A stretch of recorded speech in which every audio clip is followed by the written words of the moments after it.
Saudi Tabuk Lulu hyper മാർക്കറ്റിൽ India ഉത്സവിന് തുടക്കമായി. Indian ambassador doctor Suhail Ajaz Khan ചടങ്ങിന്റെ ഉദ്ഘാടനം നിർവഹിച്ചു.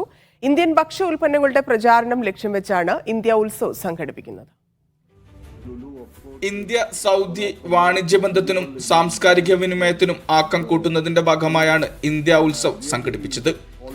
സൗദി തബൂക്ക് ലുലു ഹൈപ്പർ മാർക്കറ്റിൽ വെച്ചായിരുന്നു ചടങ്ങ്. വർണ്ണപ്പകിട്ടാർന്ന ചടങ്ങിൽ Indian ambassador doctor Suhail Ajaz Khan, Tabuk chamber of കൊമേഴ്സിലെ Muhammad Al Kamali Al Asni തുടങ്ങിയവർ മുഖ്യാതിഥികളായി. ചടങ്ങിന്റെ ഭാഗമായി സംഘടിപ്പിച്ച ഇന്ത്യൻ ഉൽപ്പന്നങ്ങളുടെ വൈവിധ്യമാർന്ന പ്രദർശനവും ശ്രദ്ധേയമായി. ലുലു ഹൈപ്പർ മാർക്കറ്റ് വഴി 11,000-ലധികം ഇന്ത്യൻ ഉൽപ്പന്നങ്ങളാണ് സൗദിയുടെ വിവിധ ലുലു ശാഖകളിൽ എത്തുന്നത്. ഇന്ത്യൻ സംസ്കാരത്തോടൊപ്പം ഇന്ത്യൻ ഭക്ഷ്യോൽപ്പന്നങ്ങളുടെ പ്രചാരണവും പ്രമോഷനും ലക്ഷ്യമാക്കിയാണ് ഇന്ത്യ ഉത്സവ്. Media 1 Riyadh.